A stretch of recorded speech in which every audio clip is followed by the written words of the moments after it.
Hello friends, welcome to Sumathi's Kitchen. என் இஸ்லாமிய நண்பர்கள் அனைவருக்கும் பக்ரீத் ஹரிராயா வாழ்த்துக்கள். இன்னைய ஸ்பெஷல் அக்காவோட திருச்சி ஸ்டைல் மட்டன் பிரியாணி சால்னா எப்படி செய்யலாம்னு பார்க்கலாம். ஃப்ரெண்ட்ஸ், இப்போ இந்த மட்டன் பிரியாணி பண்ணுறதுக்கு என்னென்ன தேவைன்னு பார்த்தீங்கன்னா, இங்கே நான் முதல்ல 1/2 கிலோ மட்டன் நல்லா கழுவிட்டு உப்பு மஞ்சப்பொடி கொஞ்சமாக மிளகாப்பொடி போட்டு மேரினேட் பண்ணி ஒரு 1/2 மணி நேரம் வச்சுருக்கேன். அப்புறமா இதுக்கு தேவையானது பார்த்தீங்கன்னா, தாளிக்க பட்டை ஒரு 2 இன்ச் அளவுக்கு, கிராம்பு 3, மராட்டி மூக்கு 1 ஃபுல்லாக எடுத்துக்கோங்க. இங்கே எனக்கு இப்படி பீசஸாக இருக்குது. அப்புறம் கருப்பு ஏலக்காய் 2 பச்சை ஏலக்காய் அந்த 2, இது கருப்பு ஏலக்காய் 1, பிரிஞ்சி இலை 2 அவ்வளோதாங்க. அடுத்தது இங்கே பார்த்தீங்கன்னா இஞ்சி பூண்டு பேஸ்ட் வச்சுருக்கேன். 1 டீஸ்பூன் இஞ்சி பேஸ்ட், 1 டீஸ்பூன் பூண்டு பேஸ்ட். அடுத்தது இங்கே கொத்தமல்லி புதினா கொஞ்சமாக வச்சுருக்கேன், கைப்பிடி அளவுக்கு, ரெண்டுமே சேர்த்து. இதையும் கடைசி அதோட ஆட் பண்ணிப்பேன். ஒரே ஒரு தக்காளி இந்த மாதிரி பொடிசாக அரிஞ்சது, 2 வெங்காயம் இந்த மாதிரி கொஞ்சம் நீட்டமாக அரிஞ்சிருக்கேன். அப்புறம் இங்கே பார்த்தீங்கன்னா 3 பச்சை மிளகா, அப்புறமா 1 தக்காளி, அது நல்லா மிக்சியில் அரைச்சி எடுத்திருக்கேன். அதே மாதிரி 1 கைப்பிடி அளவுக்கு புதினா, 1 கைப்பிடி அளவுக்கு கொத்தமல்லி, அதையும் பேஸ்ட் பண்ணி இங்கே தனியாக எடுத்துருக்கேங்க. அதாவது இப்போ பேஸ்ட்டாக எடுக்கும் போது புதினா 2 டேபிள் ஸ்பூன், கொத்தமல்லி 2 டேபிள் ஸ்பூன் அளவுக்கு வரணும். அதுதான் ஒரு கப்பில் இங்கே எடுத்திருக்கேன். தேவையான அளவு தேங்காய் பால் இங்கே நான் ரெடிமேட் இது தான் யூஸ் பண்ணுறேன். ஃப்ரெஷ்ஷாக அரைச்சி போட்டிங்கன்னா இன்னும் டேஸ்ட் நல்லாயிருக்கும். நான் இங்கே பாஸ்மதி அரிசி எடுத்துருக்கேன் 3 கப் அளவுக்கு. இப்போ முதல்ல என்ன பண்ணணும் அப்படின்னு பார்த்தீங்கன்னா, இங்கே நல்ல எண்ணெய் கொஞ்சம் தாராளமாக ஊற்றிக்கங்க. ஒரு குடிக்கண்டி அளவுக்கு எண்ணெய் ஊற்றிக்கேன். 1 டேபிள் ஸ்பூன் அளவுக்கு நெய்யும் ஆட் பண்ணிக்கேன். இந்த சூடானோன்னா முதல்ல தாளிச்சுக்கலாம். இப்போ இங்கே எண்ணெய் சூடாயிடுச்சுங்க. இதில் இப்போ தாளிக்க இது எல்லாமே நான் ஒன்றா போட்டுக்கிறேன்.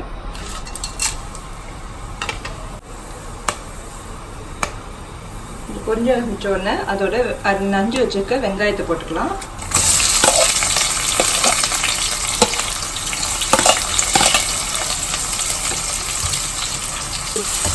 இந்த ரெசிபி நான் என் அக்காகிட்டேருந்து கற்றுக்கிட்டேங்க. சூப்பராக அவங்க நல்ல இந்த முஸ்லீம் பிரியாணி மாதிரியே நல்லா பண்ணுவாங்க.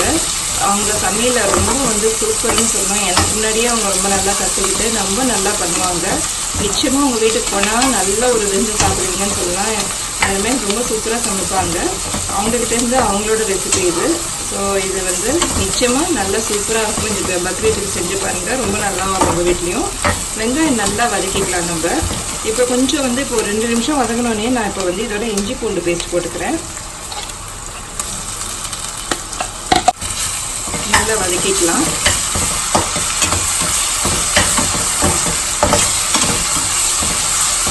இஞ்சி பூண்டு வாசனை போனோன்னே நம்ம இங்கே பேஸ்ட் பண்ணி வச்சுருக்க பச்சை மிளகாய், தக்காளி அதையும் போட்டுக்கிறேன்.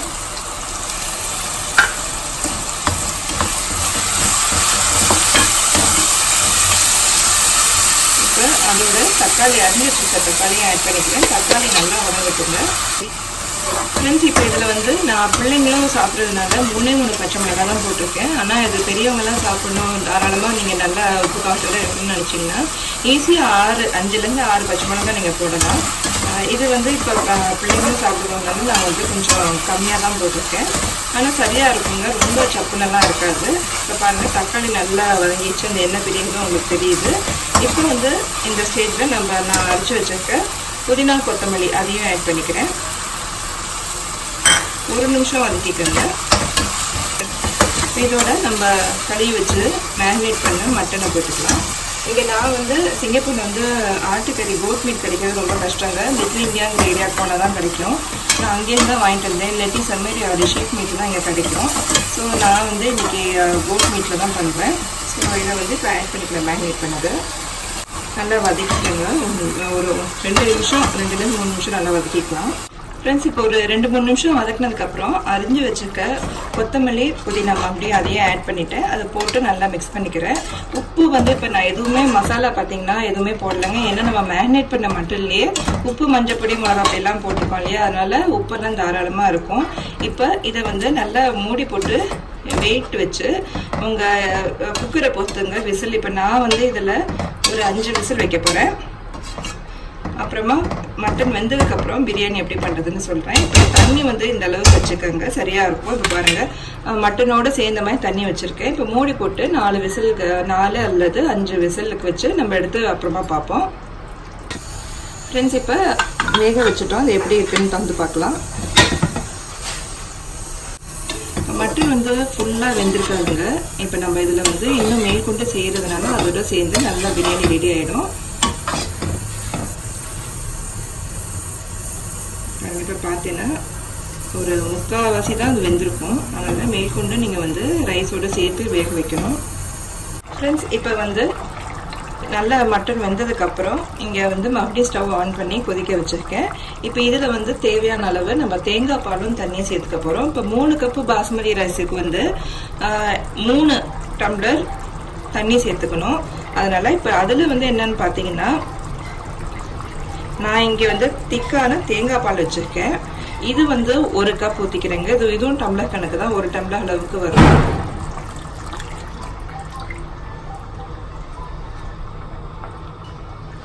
அப்படி மேலும் 1 கப் அளவுக்கு தண்ணி, 2 டம்ளர் ஆச்சுங்களா. மறுபடியும் இன்னொரு டம்ளர் 3 டம்ளர் வந்து இப்போ ஊற்றிக்க போகிறேன். இப்போ இங்கே 3 கப் அளவு தண்ணி ஊற்றிட்டோம். இப்போ வந்து நம்ம சாதம்லாம் போடுறதுனால இப்போ நம்ம வந்து மேற்கொண்டு உப்பு சேர்த்துக்கோங்க. ஞாபகம் இருக்கட்டும், நம்ம முந்தி வந்து மட்டனுக்கு மட்டும்தான் அந்த மசாலாவுக்கு தான் உப்பு போட்டுக்கணும். இப்போ வந்து அரிசி எல்லாமே எல்லாத்துக்கும் சேர்த்து ஒரு குத்து மதிப்பாக நான் இப்போ போட்டுக்கிறேன். நான் இங்கே வந்து 1 ஸ்பூன் போட்டுக்கிறேன்.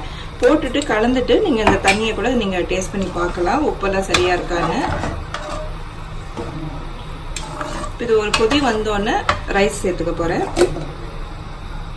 இப்போ லேசாக கொதிக்க ஆரம்பிக்குது. இப்போவே ரைஸும் சேர்த்துக்கலாம். நான் இங்கே பாஸ்மதி ரைஸ் சேர்த்துருக்கேன்.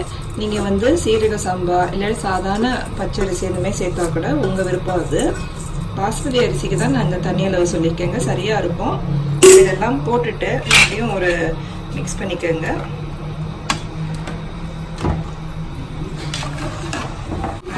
இப்போ எல்லாம் சரியாக இருக்குது. இப்போ கொதி வந்தோடனே நம்ம வந்து மறுபடியும் மூடி போட்டு நீங்கள் 1 விசில் வச்சுட்டு சிம்மில் வச்சுட்டு மறுபடியும் 10 நிமிஷம் வரைக்கும் அப்படியே விட்டுருங்க. ரொம்ப கரெக்டான பதத்துக்கு வந்திருக்கும். இப்போ கொதி வந்தோடனே நான் அந்த ப்ராசஸ் தான் செய்ய போகிறேன். செஞ்சுட்டு எப்படி ஃபைனல் பிரியாணி அப்படிங்கிறத பார்ப்போம். இங்கே வந்து பிரியாணி நான் ஓப்பன் பண்ணிக்க குக்கர் இது காமிக்க தான் எடுத்திருக்கேன். இப்போ கிளறிட்டு சர்விங் பவுல் எடுத்து வச்சேன். பிரியாணிக்கு வந்து சூப்பராக சால்னா வந்து ரொம்ப நல்ல காம்பினேஷன், எல்லாருக்குமே இது தெரிஞ்சிருக்கோங்க. இது டிப்பிக்கலாக நான் வந்து எங்கள் அக்கா ரெசிபி தான் நான் செய்கிறேன். ரெண்டுமே இந்த பக்ரீத் ஸ்பெஷல், அக்காவோட ஸ்பெஷல் இந்த ரெசிபி. அதனால் பார்த்தீங்கன்னா இங்கே நான் இது வந்து முன்னாடியே நான் ரெக்கார்ட் பண்ண வந்துட்டேங்க. இங்கே வந்து 1 டம்ளர் வந்து தோரம்பருப்போட 1 தக்காளி, 2 டீஸ்பூன் வர கொத்தமல்லி பொடி, கொஞ்சமாக மஞ்சப்பொடி போட்டு வேக வச்சுருக்கேன். நான் இதை எடுக்க மறந்துட்டேன், அதனால் வெந்ததை தான் இப்போ உங்கள்கிட்ட காமிக்கிறேன். இதை தனியாக எடுத்துப்போம். இப்போ சால்னா எப்படி செய்யணுங்கிறத பார்ப்போம். இப்போ சால்னாக்கு என்னென்ன தேவையானதுன்னு பார்த்தீங்கன்னா இங்கே வந்து 2 இன்ச் அளவுக்கு இது பொடியாக இருக்குங்க, கொஞ்சமாக பட்டை பொடியாக எடுத்திருக்கேன். ஸோ இது வந்து 2 இன்ச் அளவுக்கு எடுத்துக்கோங்க. 2-3 கிராம்பு, அவ்வளோதாங்க தாளிக்க. அப்புறமா கருவேப்பிலையும் நான் சேர்த்துக்க போகிறேன். இங்கே வந்து ஒரே ஒரு வெங்காயம் இந்த மாதிரி நக்கியிருக்கேன். 4 பச்சை மிளகாய் வகுத்திருக்கேன். இந்த கத்திரிக்காய் சொன்னேன் பாருங்கள், இதுதான் சின்னதாக உள்ள கத்திரிக்காய், பிஞ்சு கத்திரிக்காய் மாதிரி வகுத்து இந்த மாதிரி போட்டிருக்கேன். இது ஒரு 1/4 கிலோ போல் எடுத்திருக்கேன். இங்கே வந்து பருப்பு வேக வச்சு எடுத்துருக்கோம். தேங்காய் வந்து ஒரு கொஞ்சமாக ஒரு 1/4 மூடி தேங்காய்ன்னு சொன்னாங்க, அதுதான் அரைச்சி தனியாக எடுத்துக்க போகிறேன். புளி தண்ணி ஒரு அரை நெல்லிக்காய் அளவுக்கு ஊற வச்சு எடுத்திருக்கேன். அவ்வளோதாங்க. இது எப்படி செய்யுதுன்னு முதல்ல பார்த்துக்கலாம். ஃப்ரெண்ட்ஸ், இங்கே ஒரு கிண்ணத்தில் நான் எண்ணெய் சூடு பண்ணிவிட்டேன். அதில் இந்த பட்டை கிராம்பு பட்டை கிராம்பு தாளிச்சுக்கிறேன். அது பொரிஞ்சோடனே வெங்காயம். ஃப்ரெண்ட்ஸ், இப்போ பார்த்தீங்கன்னா இதில் வந்து கருவேப்பிலையும் பச்சை மிளகாய் மட்டும்தான் ஆட் பண்ணியிருக்கேன். அதை வதக்கிட்டு அதோட இப்போ கத்திரிக்காயும் எல்லாத்தையும் சேர்த்துக்க போகிறேன். கத்திரிக்காயும் சேர்த்துக்கிறேன். கத்திரிக்காய் வந்து போட்டுட்டு இங்கே பாருங்கள், ரொம்ப நல்லா இருக்குது, பார்க்கவே நல்லா கலர்ஃபுல்லாக இருக்குது இல்லைங்களா. அது வந்து கத்திரிக்காயோட கலரே சூப்பராக எனக்கு பிடிக்கும். அது வந்து இப்போ வந்து இதோட போட்டு நல்லா வதக்கிக்கலாம் ஒரு 2 நிமிஷம். ஓரளவுக்கு இனிமேல் வதங்கினோன்னே புளி கரைசல் ஊற்றிக்கலாம். இப்போ வந்து தண்ணி ஊற்றி புளி கரைசல் ஊற்றிட்டு மேற்கொண்டு தண்ணியும் ஊற்றி கத்திரிக்காய் வேகிற வரைக்கும் நம்ம நல்லா முதல்ல எடுத்துக்கலாம். இப்போ இங்கே கத்திரிக்காய் நல்லா வெந்துகிட்டு இருக்கு. அதோட நம்ம வெந்த பருப்பு அதோட சேர்த்துக்கலாம். இதோட இங்கே வந்து நான் அரைச்சி வச்சுருக்கேங்க தேங்காய் சொன்னேன் இல்லையா, அது தேங்காவும் அதோட சேர்த்துக்க போகிறேன். இப்போ இங்கே சால்னா ரெடி ஆயிடுச்சு. ஸ்டவ் ஆஃப் பண்ணிவிட்டேன். ஒரு சர்விங் பவுலில் எடுத்து வச்சிடலாம். இங்கே வந்து பிரியாணியும் ரெடி ஆயிடுச்சுங்க. இப்போ எப்படி இருக்குன்னு பார்க்கலாம். ஃப்ரெண்ட்ஸ், இப்போ பக்ரீத்துக்கு ஸ்பெஷலான மட்டன் பிரியாணியும் கத்திரிக்காய் சால்னாவும் ரெடியாக இருக்குது ரைத்தாவோட. ரொம்ப டேஸ்ட்டு சூப்பராக வந்திருக்குங்க. ரொம்ப பிடிச்சிருக்கு. எங்கள் அக்காவுக்கு தான் தேங்க்ஸ் சொல்லணும். ரொம்ப நல்லா இருக்குது ரெசிபி இன்னைக்கு வந்திருக்கு.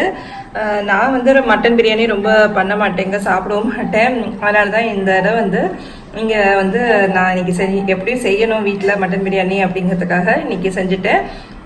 என்னோட இஸ்லாமிய நேயர்கள் அனைவருக்கும், பார்த்துட்டு இருக்க என்னோட ஃப்ரெண்ட்ஸ் எல்லாருக்குமே பக்ரீத் வாழ்த்துக்கள். இங்கே வந்து ஹரிரயா அப்படிங்கிறாங்க சிங்கப்பூரில். வந்து ஹரிரயா வாழ்த்துக்கள் கூட. இங்கே சிங்கப்பூரில் பார்த்துட்டு இருந்தீங்கன்னா சிங்கப்பூர் மலேசியாவில் எல்லாமே ஹரிரயாமாங்க. ஸோ எல்லோரும் நல்லா இதே மாதிரி ரெசிபியை செஞ்சுட்டு பிடிச்சிருந்துன்னா, நல்லா உங்களுக்கும் நல்லா இருந்ததுன்னு தோணுச்சுன்னா நிச்சயமாக உங்களோட கமெண்ட்ஸ் அண்ட் ஃபீட்பேக்கை கொடுங்க. மறக்காமல் சுமதிஸ் கிச்சனை லைக் பண்ணி சப்ஸ்கிரைப் பண்ணி வச்சுக்கோங்க. பக்கத்தில் உள்ள பெல் பட்டனையும் டேப் பண்ணிட்டீங்கன்னா நான் போடுற வீடியோஸ் எல்லாம் உங்களுக்கு அப்டேட் ஆகும். சுமதிஸ் கிச்சன்லேருந்து எங்கள் வீட்டு கைமணம் உங்கள் வீட்டில் மணக்கட்டும். நன்றி, வணக்கம்.